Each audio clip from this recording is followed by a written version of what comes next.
চীন রাশিয়াও কিন্তু একটা প্রক্সি যুদ্ধ করছে। তারা ইন্টেলিজেন্স দিচ্ছে, তারা Exactly. They are the main. Yeah. Training দিচ্ছে ইরানের সঙ্গে। বলা যায় ওতপ্রোতভাবে জড়িত রয়েছে।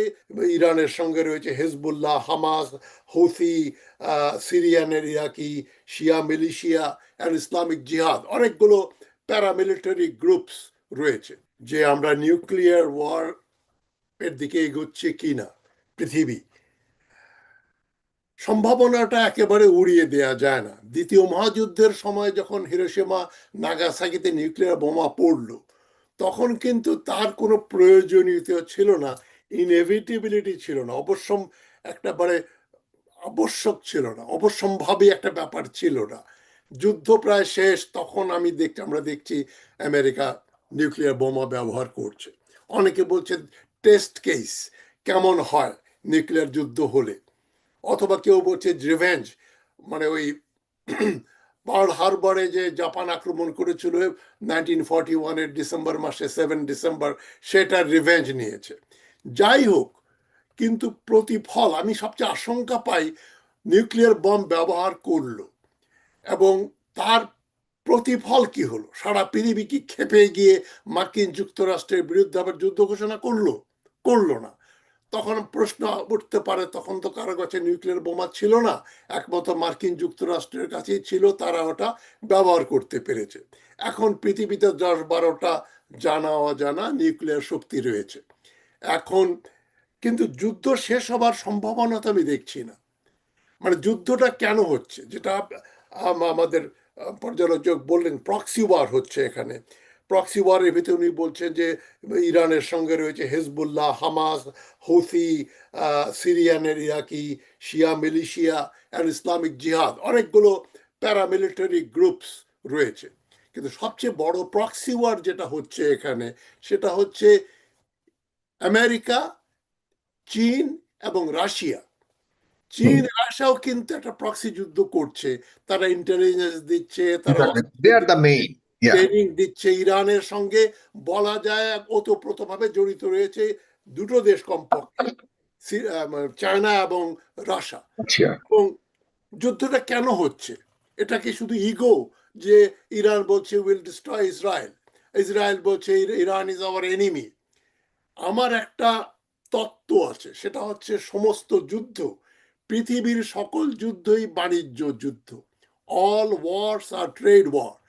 পয়সা করি, জায়গা জমি, মার্কেট, সোর্সেস অফ র ম্যাটেরিয়াল, এগুলো ছাড়া কোনো যুদ্ধের কোনো কারণ হয় না কোথাও।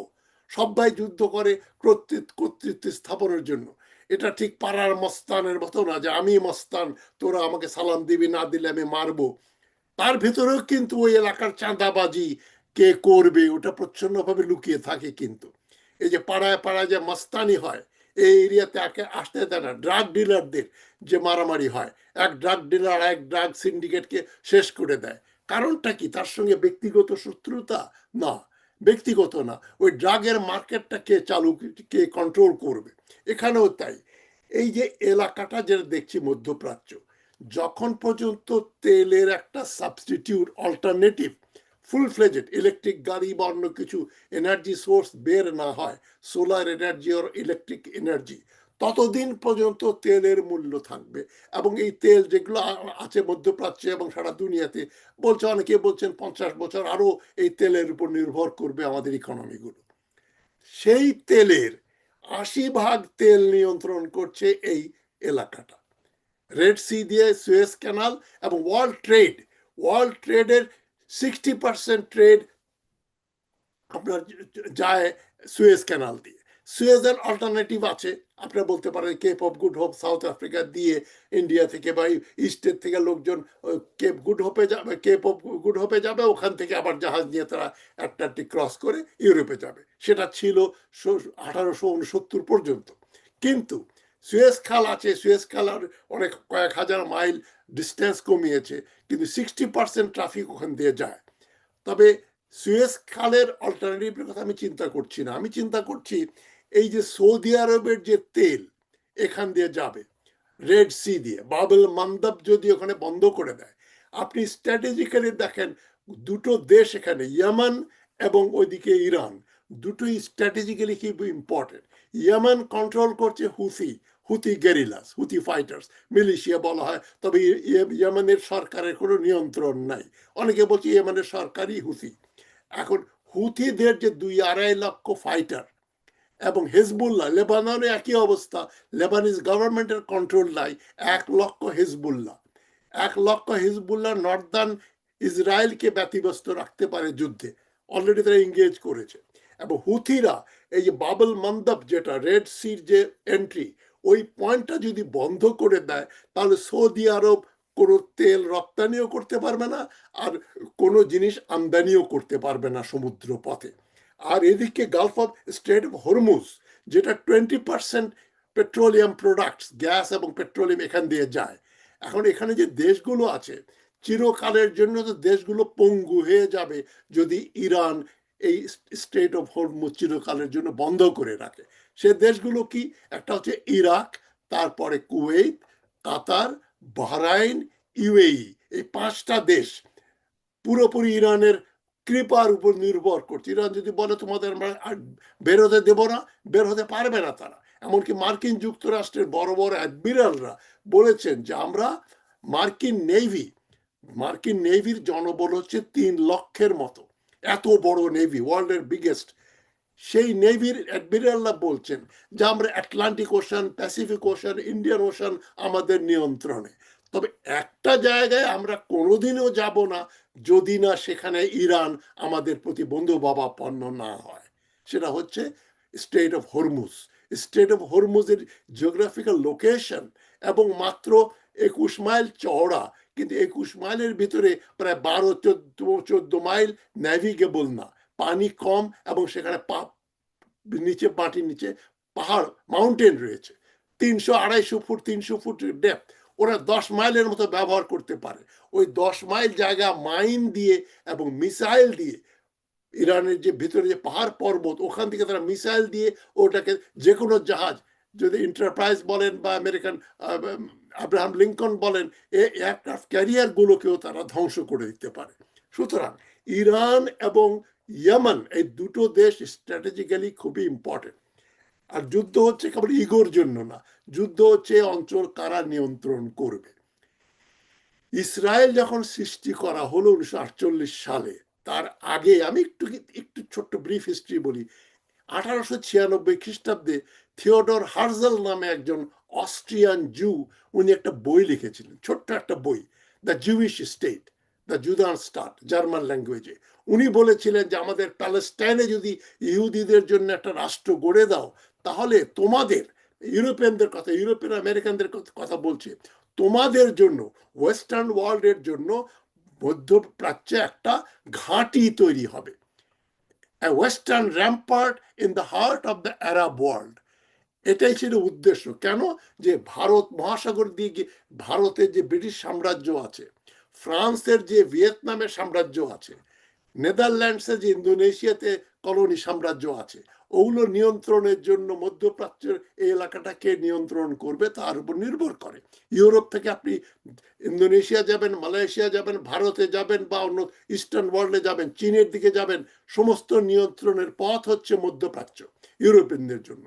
সুতরাং ইউরোপিয়ান রামপাট আমরা বানাবো, তোমাদের ঘাঁটি, তোমাদের রক্ষা করব। সেটাই কিন্তু অদ্যাবধি চলে আসছে।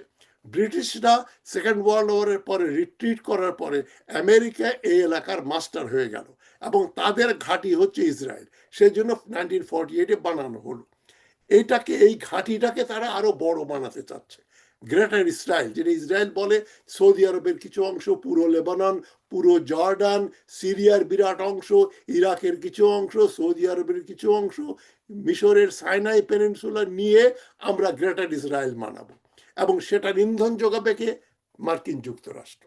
সুতরাং মার্কিন যুক্তরাষ্ট্র চাইবে তার ইন্টারেস্ট প্রোটেক্ট করার জন্য এই ইস্টের সঙ্গে ওয়েস্টের যে ট্রেড, চায়নাকে প্রতিহত করার জন্য, চীন একটা বিরাট থ্রেট হিসেবে উঠছে, মানে বাণিজ্য কন্ট্রোল করবে চীন, রাশিয়া, এটার জন্য ওই এলাকাটা ঘাঁটি দরকার, দেশ দরকার।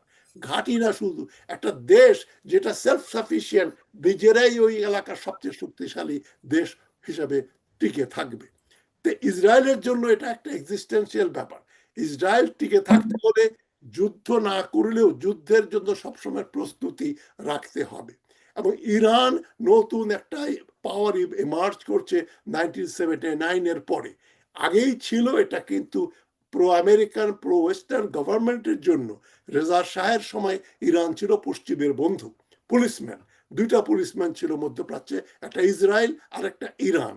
এই 2 নম্বর পুলিশম্যান যেটা ইরান, সেটা ওদের হাতছাড়া হয়ে গেল 1979 এর ফেব্রুয়ারি মাসে, মানে এই খোমেনির বিপ্লবের পরে। এখন ওরা নিজেরাই এখন পাওয়ার এসে মার্চ করছে, তারা দেখছে তাদের প্রতিদ্বন্দ্বী হচ্ছে এই যে গালফের স্টেটগুলো, তেলের প্রতিদ্বন্দ্বী, ইরাক, কাতার, বাহরাইন, ওমান, কুয়েত, এগুলো। সুতরাং এই নিয়ন্ত্রণটা তারা নেবে।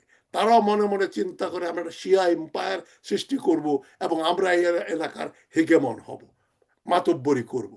পুরো ব্যাপারটা মাতব্বরির ব্যাপার। এটা ইসরায়েলও চায় না, আমেরিকাও চায় না। সেই জন্য আমি মনে করি না যুদ্ধ হঠাৎ করে শেষ হয়ে যাবে। এখন আমার দ্বিতীয় পয়েন্টে আসছি। দ্বিতীয় পয়েন্ট, আমি শেষ করছি এটা। দ্বিতীয় পয়েন্টটা হচ্ছে যে ইরান যেভাবে যুদ্ধ যুদ্ধ পরিচালনা করছে, সবাই যেটা মনে করেছিল যে জয়েন্ট ইনভেশন আমেরিকান এবং ইসরায়েলি, এটা 2 দিনে শেষ হয়ে যাবে।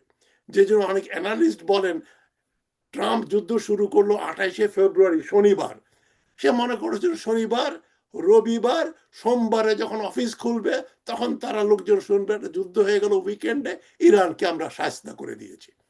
ওটা হলো না। ওই উইকেন্ড পার হয়ে আরেকটা উইকেন্ড পার হয়ে গেল।